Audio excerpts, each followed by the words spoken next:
"If you don't want to live with family, then leave," my mom said, while they stayed rent-free in my house.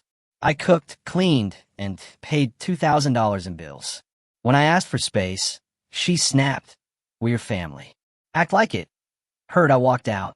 That night, I slept in my car, but by morning, I transferred every bill to her name. The next day, when I returned, imagine a moment when the very people sworn to love and uplift you, your own family, stand in your house and, with chilling indifference, tell you to leave if you can't stomach their presence. Can you truly conceive of that gut punch? Because that's my story, Alex. It wasn't just a hurtful exchange. It was an earthquake that fractured the bedrock of every belief I held about my family and about myself. For as long as I can recall, I've worn the mantle of the reliable one, the eldest, the meticulous planner, the one who tracks the essentials and knows where the plunger resides. My days, or more accurately, my nights, are spent at a hospital IT help desk, a steady anchor fueled by institutional coffee and a predictable paycheck. I'm a calm voice on the line, even when surgeons are spiraling. I fix the quiet, essential breaks no one else notices. My deepest yearning? A sanctuary of my own. Just last year, I finally claimed it. A modest two-bedroom, replete with groaning stairs, a postage stamp backyard, beige walls, and baseboards that bore the hurried touch of an amateur. On closing day, I arrived with only a single folding chair, sinking into its embrace in the empty living room and weeping soundlessly.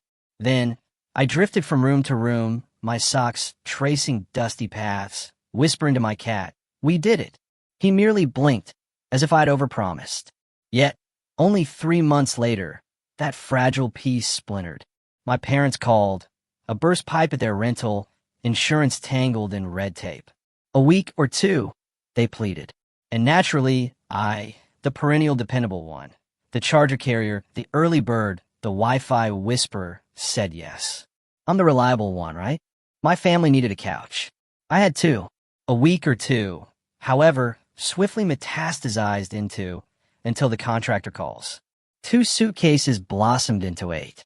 My mother, bless her heart, commenced a systemic reordering of my pantry, as if its original configuration personally offended her. My father annexed the living room for his job hunting, a euphemism for endless sports on low volume. The newspaper a permanent shroud over my coffee table. Then, my younger sister, Mia, began daily pilgrimages. Her excuse? Her building's washing machines were evil. But her laundry never arrived alone. It brought boisterous friends, loud music, and hair extensions draped across my curtain rods, swaying like exotic, colorful kelp. I whispered to myself that it was all temporary. That generosity now would ripen into reciprocal gratitude later. I clung to these hopeful pronouncements, willing them into reality. But the bills, stark and unyielding, remained unimpressed by my optimism. Mortgage, gas, water, electricity, internet, trash, even the HOA, which issued passive-aggressive missives about my bins facing the wrong direction. The financial hemorrhaging amounted to over $2,000 every single month. And that figure didn't even touch groceries, which had devolved into a social experiment in collective denial. "We'll get the next one," my mother would coo, effortlessly depositing expensive brand-name snacks into the cart as if they were earned trophies. "You know we've got you," my father would echo, patting pockets that should have held a wallet, but never did.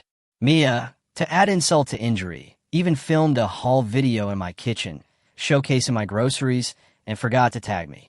Not that I desire to tag, but still, I truly attempted to implement order. A whiteboard materialized by the fridge, adorned with due dates and amounts. I meticulously inscribed, "This is not a fight. This is clarity." I even created neat little boxes for initials. Those boxes remained defiantly, mockingly blank. Mia simply embellished hers with a smiley face next to groceries. My mother, bless her heart, pinned love beneath it, which last I checked wasn't legal tender. My home, once my sacred sanctuary, began to warp and reshape around me. My desk, my personal workspace, was exiled to my bedroom, crammed into a corner so my father could focus, meaning watch sports in peace. My second bedroom, intended for guests or future plans, became a chaotic storage unit, forcing my own belongings to colonize the hallway. My cat, usually my loyal shadow, retreated, seeking refuge beneath the bed. And I began taking my morning coffee in the car, just for those few precious minutes of blessed, unadulterated silence. The comments, insidious and incessant, accumulated faster than the dirty dishes. "Why are you so weird about the thermostat?" my mother would chide, nudging it instinctively towards 75 degrees. "You're young. You run hot. Why are you hoarding olive oil?" Mia demanded, brandishing my good, expensive bottle like a stolen flag. "Don't be stingy.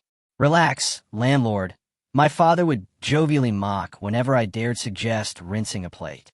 It was an unceasing, corrosive drip, drip, drip of disrespect.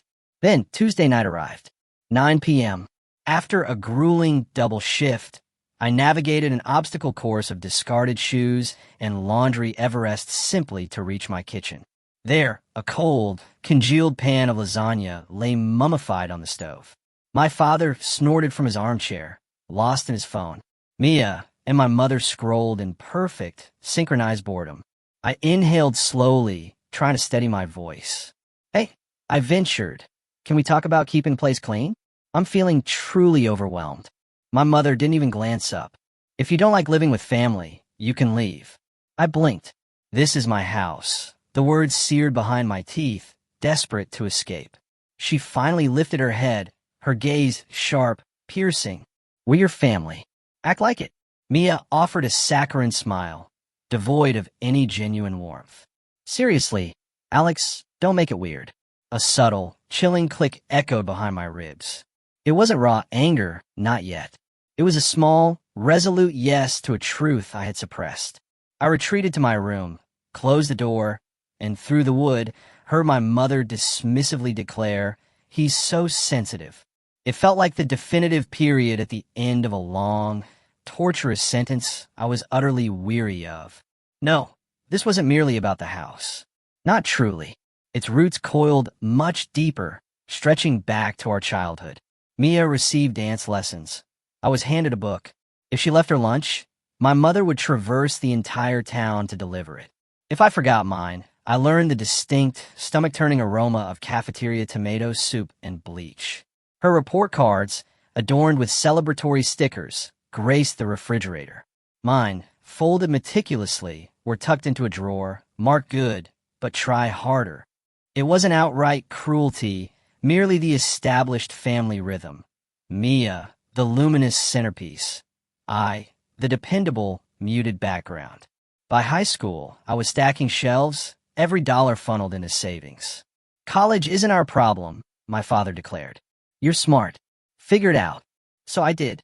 Loans, scholarships, relentless night shifts. I mastered the art of fixing broken sinks via YouTube tutorials and sheer, stubborn pride. I learned the precise auditory cue for perfectly cooked rice. Family gatherings felt less like celebrations and more like functional training exercises for my utility. I jumped dead car batteries, resurrected malfunctioning printers, ferried Mia across town during her mid-shift migraines.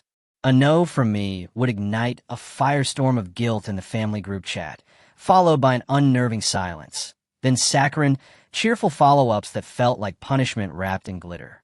When I secured this house, a short sale, its roof groaning under the wind's invisible weight, I kept it secret for an entire week.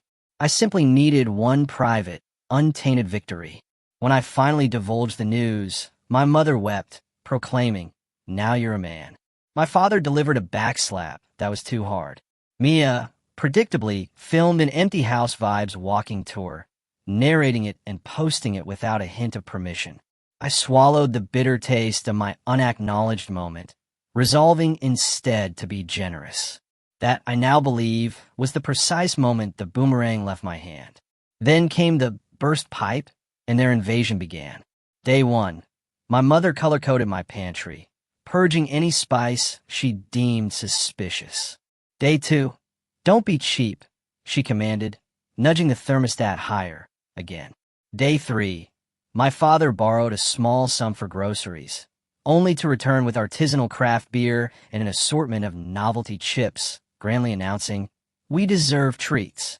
Treats are wonderful, but bills, I've learned, possess no such sentimentality. I began meticulously tracking every number as if it were my own vital signs. Gas, $78.42. Electric, $134.30. Water, $62.17. Internet, $79.99. Trash, $23. Groceries, $112.50. Usually followed by the phantom, "I'll get you Friday" text. Friday, of course, never materialized. I resurrected the whiteboard system, believing words inscribed in marker might finally enforce rules. Due dates, pre-drawn lines for initials. Mia adorned Wi-Fi with whimsical stars. My mother, again, scribbled love. My father merely shrugged. "Budgets are for people who don't trust each other," he declared before retiring to my bed, in my sheets, fueled by my utilities. Mia commandeered my car for work, returning it with a Vinnie's drink abandoned in the cup holder and my gas tank audibly gasping for air. "Oops," she chirped. She buzzed me at 1:10 a.m., having forgotten her key, and when I stumbled to open the door in my socks, she offered, "You're such a light sleeper." That's unhealthy. My mother hosted frugal dinners that were anything but, leaving the kitchen sink to become a grotesque museum exhibit titled Evidence of Parties. My father would inevitably drift to sleep under the drone of a sports channel. "Be quiet," my mother would hiss at me. "Your father's tired." My aunt, outrageously, even labeled me the rich one for buying paper plates. I drive a 2012 Corolla with a taped mirror, for crying out loud. I pleaded for the smallest concessions. "Please rinse your dishes. Please don't stream reality TV on my work laptop. Please put laundry in baskets, not on the stairs." My mother regarded me as if I'd sprouted an extra head. "Wow," she sneered. "You're keeping score? That's toxic." I informed Mia, no more friends after midnight on weeknights. She simply blinked. "You're strict now." My father, after purchasing a new mailbox, then expected me to install it while he watched the game. When I asked for assistance, he retorted, "I've had a long week." From what? Answering emails he never sent and napping? That $2,000 wasn't just a figure anymore. It became a relentless, maddening sound. Drip, drip, drip. I began waking at 5 a.m., escaping to my car with lukewarm coffee just to absorb the blessed silence. I yearned for my old loneliness, the quiet, predictable kind. Our conversations echoed a broken record. "Me, I need help with the bills." "Mom, we raised you." "Me, I know, but this is now." "Dad, you make more." "Me, I pay for everything here." "Mia, money talk gives me anxiety." Then came the catalyst, the event that finally fractured something deep inside me. Mia used my emergency credit card. Not for an emergency, but for an Uber, a salon day, and 3 glitter-infused phone cases. I saw the charge at midnight, a dry-mouth horror, the bank app's blue glow casting spectral light on my face. The next morning, I confronted her. "I'll pay you back exposure," she blithely declared, before registering my expression and swiftly pivoting to, "I'll Venmo tonight." She didn't. That evening, 6 of Mia's friends, my parents, and my uncle congregated in my kitchen, a pot of soup boiling itself into a viscous sludge. The incessant click-clack of acrylic nails against my cutting board. My cat, a creature of quiet habit, had vanished. "Oh, good," my mother chirped as I walked in. "We need more ice." "Do we?" I countered, my gaze fixed on the empty trays, a stark metaphor for my depleted existence. "Don't start," she snapped, her tone edged with irritation. "You're ruining the vibe. We need rules," I declared, my voice trembling, not from anger, but from a weary disbelief. I was begging for comfort in a house bearing my name on the deed. "If you don't like living with family, you can leave," she reiterated, as if reciting a well-worn mantra. "This is my house," I replied, softer this time, almost confiding in the walls themselves. "We're your family. Act like it." A heavy silence descended, broken only by the soup's low, hissing boil, as if in solemn agreement. My father simply reached for the remote. Mia offered a half-smile, as if I'd dropped something, and she waited to see if I'd retrieve it. That was it. I walked to my room, packed a charger and a clean shirt into a backpack, measured out cat food, and left. No slamming doors, no dramatic pronouncements. I simply walked to my Corolla, slid in, and locked the doors with a soft, final click that echoed the end of a long, painful sentence. The porch light illuminated the house, figures flitting behind curtains. No one called my name. No one noticed the heavy knot lodged in my throat. I drove until I found a 24-hour grocery store, parking beneath the solitary, garish orange lamp. I texted my boss, sick day. Then, with a definitive click, I powered down my phone. Waiting for a message that would never arrive felt like chewing glass. I reclined my seat, staring at the car ceiling's patterned fabric until it dissolved into static. Just before 2 a.m., rain began, a soft whisper at first, then a steady, insistent chatter. A street sweeper circled, its hum a melancholic lullaby. A lone figure in a reflective vest smoked by his truck, offering the mercy of averted eyes. I focused on counting my breaths, then listed bills in my head, a frantic financial rosary: mortgage, gas, water, electric, internet, trash, food, cat litter. Repeat. Sleep came in ragged, insubstantial shreds, leaving me with a neck ache that felt profoundly, utterly earned. At dawn, the sky bleached to a pale, apologetic gray. I drove to a coffee shop beneath a cheerful green awning. The barista, sliding a steaming cup across the counter, offered, "Rough night?" I merely nodded, overtipping generously. Kindness, I realized, was a vital tether, anchoring me back to myself. I opened my laptop and systematically logged into every single account linked to my address. Gas, water, electric, internet, trash, HOA, all those dormant streaming services that somehow always seem to be playing.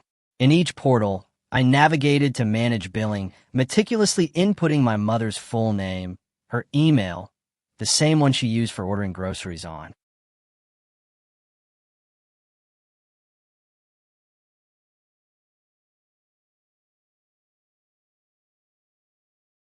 Suds. I slept 8 uninterrupted hours, awakening to birdsong and my cat, perched on my chest like a furry supervisor. I fed him. We both gazed out the window at the quiet, uneventful world. I nearly wept from the sheer, unadulterated relief. The ripple effects, however, were swift.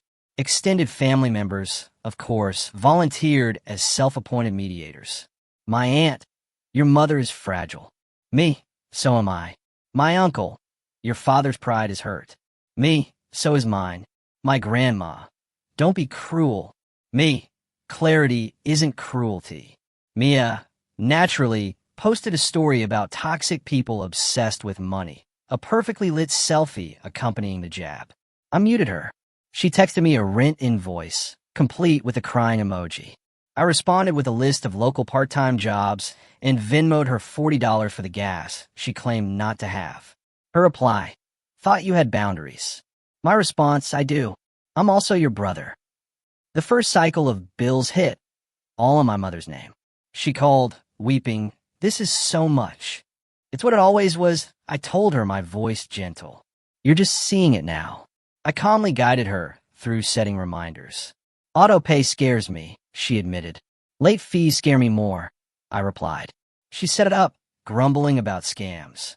We hung up, and I sat on the floor, laughing into my hands because the choice was laughter or head-butting the wall. There were slip-ups, inevitably. My father, for instance, invited friends over for a game without consulting me. I returned home to a constellation of beer rings on my coffee table. I didn't yell. I stood, pointed calmly at the door, and said, "House Rule 3. He exhaled through his nose, a sound of resigned frustration, herded his friends out, wiped the rings with his sleeve, and asked, "Happy?" "No," I said, "just consistent." My mother, one night, instinctively reached for the thermostat, then recoiled as if burned. The next day, I bought her a plush, fuzzy blanket, leaving a note: Use this instead of the furnace. She used it. No, thank you. No, I don't need one. Just, she used it. We established a firm timeline. 3 months to secure a new place. I meticulously created a spreadsheet of available rentals, cross-referencing bus routes, starring those near affordable grocery stores. My father rejected every single listing for reasons that sounded like stalling. Too small, too far, too ugly, too many stairs, not enough stairs. I quietly relabeled the spreadsheet column header from reasons to excuses and said, gently, pick a choice. He glared, then grudgingly circled one that was perfectly adequate. We applied. They got it. The night before the move, my mother made lasagna, cleaning the pan afterwards, an act that felt like a silent confession. She placed a plate before me. Eat, she urged. You look tired. Thanks, I replied. We ate in quiet communion. The house itself seemed to exhale. The move consumed 6 hours. I carried boxes labeled miscellaneous that were anything but they were the contents of every drawer, emptying at once. I continually discovered my own items within them. My tape measure, my screwdriver, a hoodie I'd long since given up for lost. I reclaimed them without a word. When the truck finally pulled away, the rooms felt much larger. The hallway was a hallway again, not a confusing maze. The whiteboard went into the trash. The couch cushion stood upright, unmolested. I stood in the doorway, waiting for a surge of triumph. It didn't arrive. Instead, something else did, something clean like surfacing from a deep pool and realizing you're unexpectedly warm. That night, I slept without earplugs. I awoke before my alarm, not to noise, but to the profound quiet of the house. I brewed coffee in my kitchen and stood barefoot on floors I'd mopped the previous day, thinking, this is what normal is supposed to feel like. Nothing transformed into storybook perfection after that. This isn't a cinematic montage with swelling strings. It's a series of small, intentional choices that, brick by brick, construct peace. My mother still, when wounded, lobs the accusation, "You embarrassed me." My father still utters autopay as if it were a virulent disease. Mia still crafts aesthetically pleasing selfies paired with pithy quotes about chosen family, statements both true and yet landing like poisoned darts. But here's the undeniable shift. I no longer audition for Good Son by systematically bankrupting myself. I no longer issue apologies for claiming space in the house I pay for. I no longer surrender my car keys, my credit card, or my very sanity to preempt accusations of being dramatic. I articulate my needs. I utter no with conviction that finally feels authentic. I formalize financial agreements in writing, even with relatives, especially with